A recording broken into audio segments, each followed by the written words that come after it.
being vegan is not a symptom. If you are experiencing hair loss, hair shedding, hair thinning as a woman or as a man, and your first thought is, it must be because I'm vegan, my answer to you will be, no, it's not. Hi everyone, Colleen Patrick-Goudreau here, also known as the Joyful Vegan.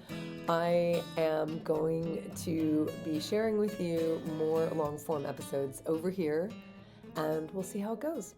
In the meantime, I just wanted to direct you to a new podcast episode called Hair Loss and Hair Growth, and it is all about hair shedding, hair thinning. It could be androgenic alopecia. It could be telogen effluvium. These are just fancy words, terms for hair loss, hair thinning, hair shedding. And I talk all about hair loss and hair growth in the newest episode of Food for Thought podcast called Hair Loss and Hair Growth. A topic that is not talked about enough, especially among women.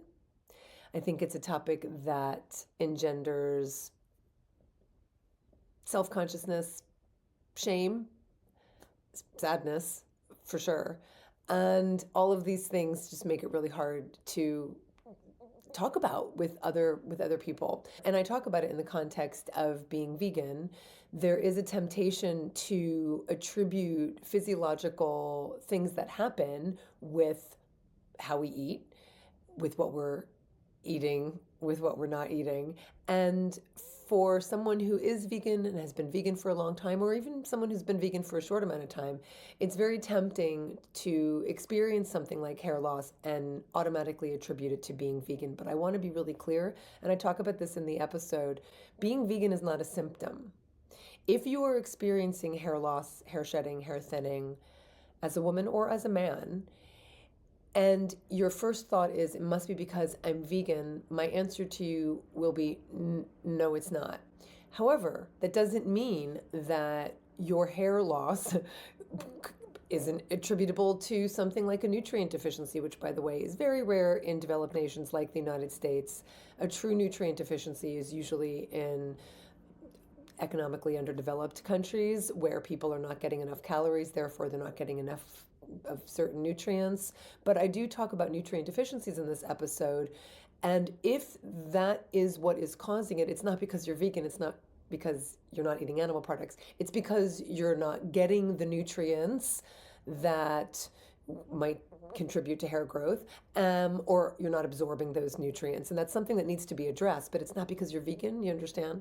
Just like if you become vegan and you gain weight, it's not because you're vegan that you gained weight, it's because you're taking in more calories than you're expending. Same thing if you lose weight and you have just become vegan. It's not because you're vegan, it's because you are burning more calories than you're taking in.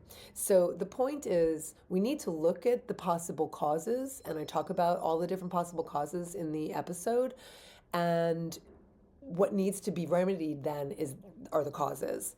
And so if it is nutrient deficiency, and I talk about the different nutrients that could contribute, or the nutrient deficiencies that could contribute to hair loss, it could be vitamin D, it could be iron, it could be protein. Once again, it is very rare to have a true nutrient deficiency if you are eating a variety of foods, because our problem usually isn't what we're not getting enough of. Our problem is usually what we're getting too much of. In developed nations like the United States, we tend to have diseases of excess. We don't tend to have diseases of deficiency. So I talk about those nutrients, and I talk about the importance of making sure you're getting tested. And that's a whole other series of episodes I did on getting your blood work done, so you can actually measure what the nutrients are that you should be making sure you have enough of.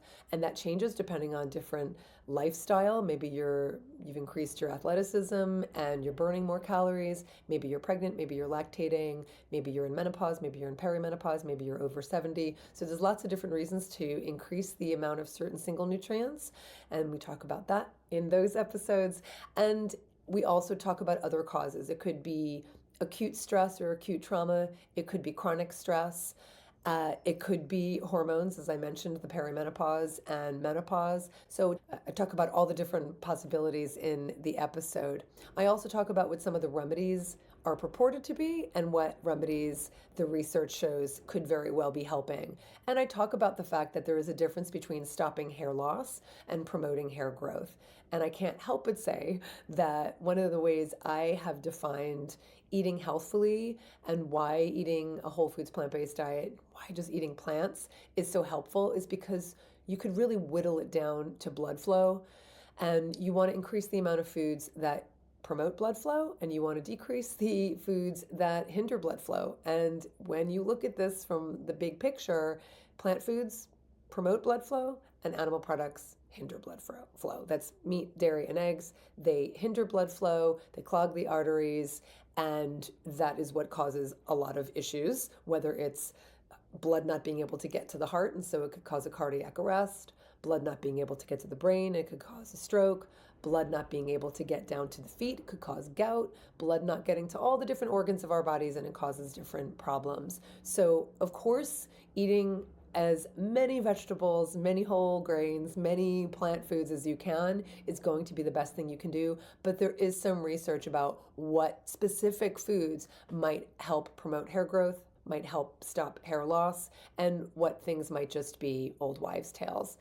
And I also talk about my favorite product, which actually sponsored the episode, but that was a coincidence, an absolute coincidence, because I do not typically have sponsors on the podcast. It is a listener-supported podcast, which I am so grateful for all of my Patreon supporters, and you can become one right here. There's the link below. But I do talk about Plain products in the episode because they are a company that I absolutely adore for so many different reasons. Number one, they're vegan owned, so there are no animal products in the hair products they have, the body lotions, the body wash, the face wash, but the shampoos and conditioners. And they even have something called hair repair, and they have they're growing their line all the time. And they're also cruelty free. So, obviously, the most archaic thing we do is test products on animals. They do not. They are cruelty free. And also, they are zero waste. They have a complete closed loop process. So, all of their products are in bottles that you use, you send back when they're empty, they wash, they send back out again to other customers. So if you are interested, you can definitely click on the link below, use the coupon code that's below. I get a small cut as an affiliate, but I am only an affiliate of companies that I really believe in. So I'm telling you this because not only do I love all of their ethical philosophies, I love what they do to my hair. And especially their deep conditioner, which is relatively new. I don't know when you're going to see this video, but it is cherry almond. It still smells so, I can smell it, and I just love the deep conditioning, which is what my hair needs. So go check them out.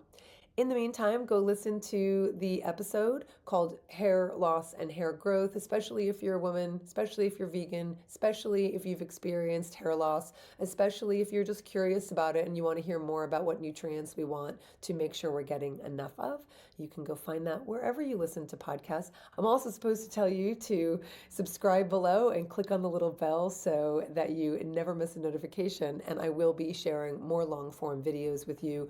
Please ask your questions below. Happy to answer them, and I'll send you off to other resources as well if I think that it helps. For the animals, this is Colleen Patrick-Goudreau. Thanks for watching.